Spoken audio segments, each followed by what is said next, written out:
औज़ुबिल्लाहिमिनश्शैतानिर्रजीम बिस्मिल्लाहिर्रहमानिर्रहीम। मैं हूं डॉक्टर हक नवाज शाहिद और आप देख रहे हैं जुनारा टीवी। हमारी आज की वीडियो में क्या क्या है, सबसे पहले हम ये जान लेते हैं। आज की वीडियो का जो मौजू है वो है यूरिक एसिड।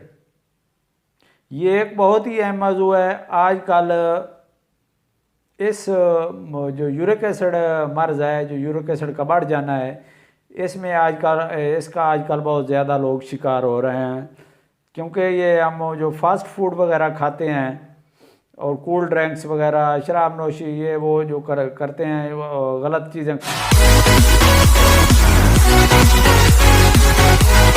खाते हैं, उसकी वजह से हमारे जिस्म में वो जो है ना यूरिक एसिड वो ज़्यादा बढ़ जाता है। अब हम जानने की कोशिश करेंगे कि यूरिक एसिड है क्या, ये हमारे जिस्म में कहाँ से आता है और ये हमारे जिस्म में कौन कौन सी ये तब्दीलियाँ और ये मुज़र असरात हमारे जिस्म पे कौन कौन से ये छोड़ता है।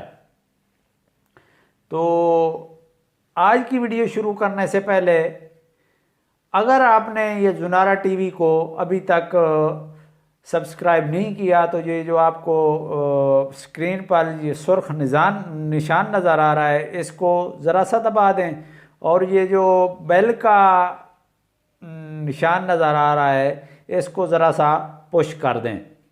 इंशाल्लाह आपका ये फ़ैसला आपके लिए और आपके ख़ानदान के लिए मुफीद साबित होगा। तो अब आते हैं यूरिक एसिड की तरफ कि यूरिक एसिड होता क्या है। आपको डॉक्टर कहते हैं कि आप यूरिक एसिड का टेस्ट करा लो। अगर आपको कोई मसला हो, आप डॉक्टर के पास जाते हैं तो वो यही कहते हैं कि यूरिक एसिड का टेस्ट कराओ। तो अब आपको जानना चाहिए कि यूरिक एसिड होता क्या है, ये कहाँ से आता है, इसके क्या क्या नुकसान आते हैं। तो यही मैं मैं आपको डिटेल से बताऊंगा कि यूरिक एसिड क्या है, ये कहाँ से आता है और ये हमारे जिस्म में क्या क्या नुकसानात करता है। तो यूरिक एसिड जो है ना, ये एक कीमियाई मुरक्कब है। ये 4 चीज़ों का मुरक्कब है: नाइट्रोजन, हाइड्रोजन, ऑक्सीजन और कार्बन का मुरक्कब है। ये वाटर सालुबल है, ये पानी में हल पजीर है। आम शक्ल में ये क्रिस्टल की शक्ल में पाया जाता है। तो अब आते हैं कि यूरिक एसिड हमारे जिस्म में कहाँ से आता है। यूरिक एसिड जो है ये आता है इस तरह है कि जो हम खुराक लेते हैं उसमें एक इंग्रेडिएंट्स होता है। जिस तरह विटामिन होते हैं, मिनरल होते हैं खुराक में, तो इसी तरह एक प्योरीन नाम का भी एक इंग्रेडिएंट्स होता है जिसकी हमारे जिस्म को ज़रूरत तो होती है, लेकिन अगर हम वो ज़्यादा मिकदार में ले लें तो वो उससे ज़्यादा मिकदार में यूरिक एसिड बनने लगता है, तो वो हमारे लिए नुकसानदेह होता है। अगर हम प्योरीन वाली ग़िज़ाएँ ना भी लें तो हमारा जो लीवर है वो खुद ब खुद भी प्योरीन हमारे जिस्म में पैदा करता रहता है, क्योंकि हमारे जिस्म को सेहतमंद रहने के लिए प्योरीन की ज़रूरत होती है। तो जब हमारे ये जो पूरी हम ग़िज़ा खाते हैं ना, इस सारी की टूट फूट मेटाबॉलिज्म होता है और इसको मेटाबॉलिज्म के बाद ही हमारा जिस्म इसको इस्तेमाल करने के काबिल होता है। तो ये जो प्योरीन हमारे जिस्म में जाती है, इसको हमारा जब इसका मेटाबॉलिज्म होता है तो इसमें से यूरिक एसिड बनता है। वेस्ट मटेरियल के तौर पे यूरिक एसिड बनता है जिसकी हमारे जिस्म को ज़रूरत नहीं होती। तो वो जो यूरिक एसिड वेस्ट मटेरियल के तौर पर ज़्यादा मिकदार में पैदा होने लगता है, वो ज़्यादा मिकदार में क्यों पैदा होता है? वो इसलिए पैदा होता है, या तो हम प्रोटीन वाली हैं जो हैं प्योरीन वाली हैं, वो ग़िज़ाएँ ज़्यादा लेने लग जाते हैं। मसलन हम ये रेड मीट ज़्यादा ले लेते हैं, शराब नोशी करते हैं, फास्ट फूड खाते हैं, और इसके अलावा हम जो ये दूसरा है सी फूड ले लेते हैं, दालें ज़्यादा ले लेते हैं।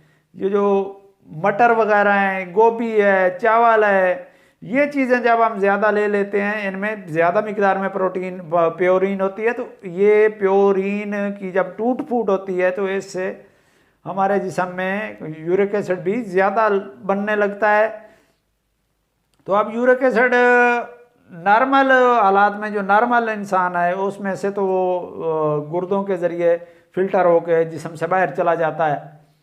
जो यानी कि जिसका एक बंदा है तो उसके जो है गुर्दे काम सही नहीं कर रहे, तो उसमें ये जो है लेवल यूरिक एसिड का वो बढ़ जाता है, क्योंकि गुर्दे उसको सही तरह फिल्टर नहीं कर रहे होते। या हम ज़्यादा प्योरीन वाली खुराक ले लेते हैं तो वो भी हमारे जिस्म से वो प्योरीन सही शक्ल में नहीं निकल सकती। या हमारा जिगर जो है ना वो ज़्यादा प्योरीन पैदा करने लगता है, तो उससे भी हमारे जिस्म में यूरिक एसिड बहुत ज़्यादा बढ़ जाता है। यूरिक एसिड जो नॉर्मल वैल्यू है हमारे जिस्म में वो 2.4 से 6 मिलीग्राम पर डेसी मिलीलीटर होती है, ये मर्दों में होती है। और औरतों में 3.4 से लेके 7 मिलीग्राम पर डेसी मिलीलीटर ये औरतों में नॉर्मल होती है। इस मिकदार में अगर यूरिक एसिड हमारे जिस्म में मौजूद रहे तो हमें उस सूरत में कोई पेन वगैरह नहीं होती, कुछ भी नहीं होता। अब आते हैं कि यूरिक एसिड जो अगर नॉर्मल वैल्यू से ज़्यादा बढ़ जाए तो उसके हमारे जिस्म पर क्या क्या नुकसानात होते हैं, क्या क्या जानलेवा नुकसानात होते हैं। ये कोई यूरिक एसिड आम चीज़ नहीं है, ये इसके जो बुरे असरात हैं वो जानलेवा भी साबित हो सकते हैं। तो यही मैं आपको आज ज़्यादा अहम जो चीज़ है यही आज आपको मैं बताने वाला हूँ कि जब यूरिक एसिड के लेवल बढ़ता है तो आम तौर पे हमें वो जो है हमारे जोड़ जो हैं वहाँ क्रिस्टल की शक्ल में ये जमा होने लगता है, तो वो जोड़ वगैरह सूज जाते हैं, वहाँ दर्द होती है, जलन होती है और रेडनेस ज़्यादा हो जाती है। ख़ास तौर पे ये जो है अंगूठे का जो जोड़ है उसमें ज़्यादातर रेडनेस होती है, स्वेलिंग होती है।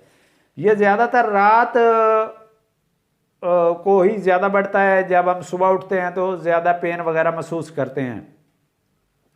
अगर पानी वगैरह हम पानी कम पिएंगे तो ये ज़्यादा तकलीफ़ कम तकलीफ़ होगी, और पानी हम अगर कम लेंगे तो ये ज़्यादा तकलीफ़ होगी, क्योंकि पानी के ज़रिए ही ये पानी में हल हो के ही हमारा जो पेशाब में ज़्यादा आएगा तो यूरिक एसिड भी ये जिस्म से ज़्यादा बाहर जाएगा। अगर पेशाब कम आएगा तो ये यूरिक एसिड जिस्म में ही डिपॉजिट होने शुरू हो जाएगा, ये क्रिस्टल की शक्ल में जिस्म पर मुख्तलिफ जगहों पर जमा होना शुरू हो जाएगा, जिससे हमें बहुत ज़्यादा दर्द होगा। एक तो ये हो गया कि ये हमें अगर बहुत ज़्यादा लेवल बढ़ जाए तो ये हड्डियों में दर्द होते होते जोड़ सख्त हो जाते हैं, चलना फिरना मुश्किल हो जाता है, और यही ज़्यादा बढ़ते बढ़ते इंसान गाउट ये गठिया कहते हैं उस मर्ज़ में मुब्तला हो जाता है, और वो बहुत ही तकलीफ़देह मर्ज़ है। उसके अलावा अगर ये ज़्यादा लेवल बढ़ जाता है तो इससे गुर्दे फेल होने के भी चांसेस ज़्यादा हो जाते हैं, 3 गुना बढ़ जाते हैं गुर्दे फेल होने के। ये आम तौर पर जब ज़्यादा बढ़ता है, पानी कम पीते हैं, ये इसका लेवल ज़्यादा होता है तो ये गुर्दों में पत्थरी बनाता है। इससे हमारे जो गुर्दे हैं उसमें क्रिस्टल चले जाते हैं, वो गुर्दे में छोटी छोटी छानियाँ होती हैं जिनको नेफ्रॉन बोलते हैं, ये नेफ्रॉन में ही ये फंस जाता है और नेफ्रॉन हमारे बंद हो जाते हैं। उससे ये यूरिक एसिड जो है वो फिल्टर होना बंद हो जाता है, तो इससे हम गुनागूं बीमारियों का शिकार हो जाते हैं। यूरिक एसिड बढ़ने से गुर्दे फेल होने के चांसेस बहुत ज़्यादा बढ़ जाते हैं। इसके अलावा इससे ब्लड प्रेशर भी बढ़ जाता है, ये हार्ट पे भी बुरे असरात डालता है यूरिक एसिड। इससे ब्लड प्रेशर बढ़ता है और हार्ट अटैक होने के भी ज़्यादा चांसेस हो जाते हैं। उसके अलावा ये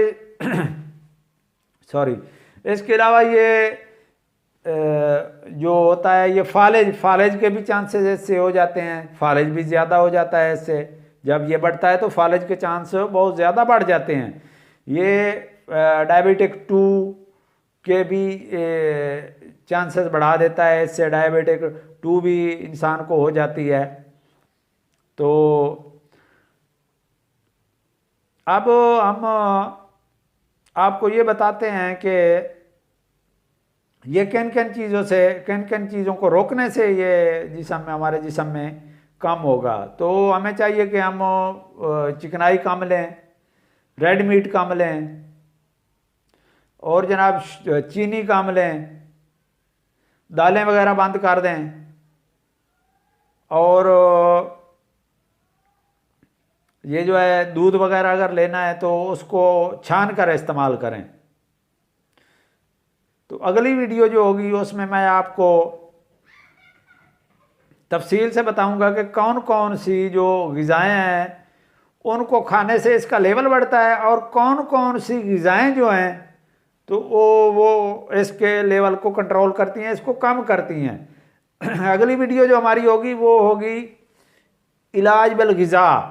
इलाज बिल ग़िज़ा होगा यूरिक एसिड का इलाज बिल ग़िज़ा के किस किस लेवल से, किस किस चीज़ के खाने से ये इसका लेवल बढ़ता है और किस किस चीज़ के खाने से इसका लेवल कम होता है, कि कौन कौन सी चीज़ इसके लेवल को कम करती है। तो अगली वीडियो हमारी देखना ना भूलिए।